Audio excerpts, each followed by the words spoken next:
আসলে কি করে টাকা কামাই করে তাও কোনোদিন বুঝতে পারলো না।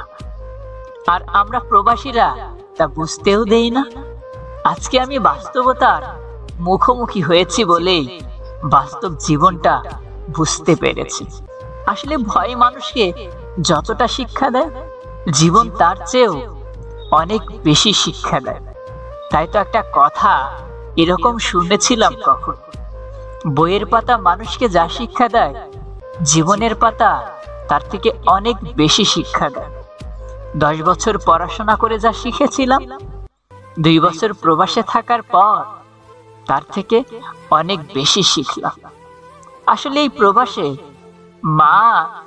আসলে এই প্রবাসে না আসলে হয়তো বুঝতেই পারতাম না যে কে আপন আর কি পর, কে বিনা স্বার্থে ভালোবাসতো আর কে স্বার্থের কারণে ভালোবাসতো।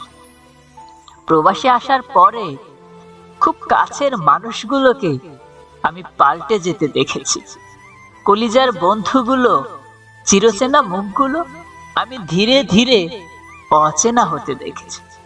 প্রয়োজন ছাড়া কেউ কল বা SMS করে না, সবাই নিজের স্বার্থটা খুঁজে।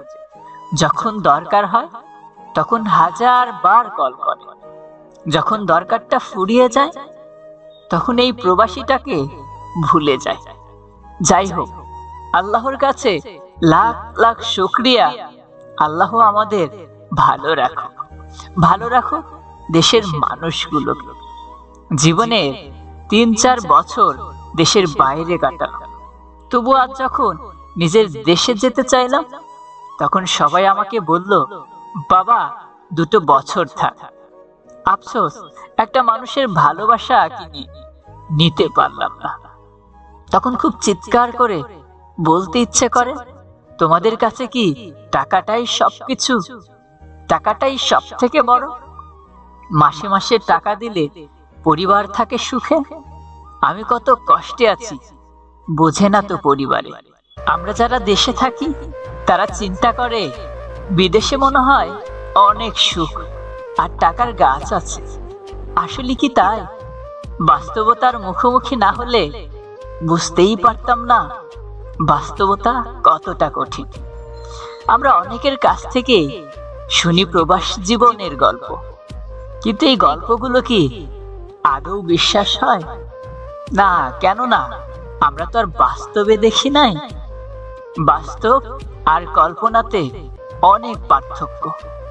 কল্পনা কল্পনার মতোই থাকে, আর বাস্তব বাস্তবের মতোই চলতে থাকে। আমি মালয়েশিয়াতে থাকি, প্রায় 2 বছর হলো এসেছি। 4 লক্ষ টাকা খরচ করে আসলাম। এখন বাবার বয়স হয়ে গেছে, এখন আর বাবা আগের মতো কাজ করতে পারে না। এখন আর বাবা আগের মতো কাজ করতে পারে না। নিজের কাছে অনেক খারাপ লাগে যখন শুনি বাবা এখনো কাজে যায়। সরি বাবা, তোমার কষ্টটা দূর করতে পারলাম না। সরি বাবা, আমাকে ক্ষমা করে দিও। এই প্রবাসে না আসলে হয়তোবা বুঝতেই পারতাম না কষ্ট কাকে বলে। হয়তোবা বুঝতেই পারতাম না তুমি কতটা কষ্ট করেছো আমাদেরও মানুষ করার জন্য। সরি বাবা, এখানে আসার পর বুঝতে পারলাম টাকা ইনকাম করা কতটা কষ্ট। জীবনের মানেটা আসলে কি হয়তো সেটা অজানাই থেকে যেত এই প্রবাসে না আসলে। এখানে এসে দেখলাম মানুষ কতটা কষ্ট করে। কেননা মানুষ অল্প টাকা বেতনের জন্য রাস্তায় রাস্তায় ময়লা পরিষ্কার করে, তাও আবার 12 ঘন্টা। কেউ কেউ আবার 15 ঘন্টাও কাজ করে। তারপরেও কিন্তু তারা থেমে নেই, বেঁচে আছে তাদের পরিবারের জন্য। সে জানে সে যদি থেমে যায় তাহলে তার পরিবারও থেমে যাবে, কারণ তার দ্বারাই তার পরিবার চলে। সে যদি থেমে যায় তাহলে তার পরিবার না খেয়ে থাকবে হয়তো। এটাই মনে হয় দুনিয়ার অদ্ভুত এক নিয়ম। এটাই মনে হয় মধ্যবিত্ত একজনের টাকা দিয়ে 8 থেকে 10 জনের খাবার জুটাতে হয়। নিজে 2 টাকা খরচ না করে প্রয়োজনে ছাড়া 3 বেলা খাবার খরচ আর বাকি খরচগুলো চালায়।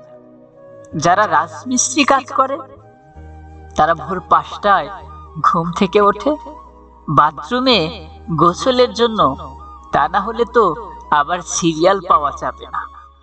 পরে ফুলতিনি করে খাবার নিয়ে যাবে। দুপুরে খাবারের সময় হলে, কাজ শেষ হলে, দুপুরে খাবারের সময় হলে রাস্তার পাশে বসে ফুলতিনে খাবার খাবে। কাজ শেষ হলে সন্ধ্যায় রুমে এসে আবার রান্না করবে। একদিন রান্না করলে হয়তো 3 থেকে 4 দিন খাবে। এটাই হয়তো প্রবাস জীবন। শীতের রাস্তায় পাশে, কনকনে শীতে রাস্তার পাশে ইট দিয়ে বালিশ বানিয়ে শুয়ে থাকতে দেখেছি আমি হাজারো প্রবাসীকে। জ্বর ঠান্ডা অসুখ হলেও ডিউটিতে যাওয়া মিস নেই, কাজে যেতেই হবে, তা না হলে যে চাকরিটা থাকবে না। দেশ থেকে ফোন করে বলে আমার এটা লাগবে ওটা লাগবে, তারা কখনো বুঝার চেষ্টা করে না। হাতে টাকা আছে কিনা পরিস্থিতিটা বোঝার চেষ্টা করে না।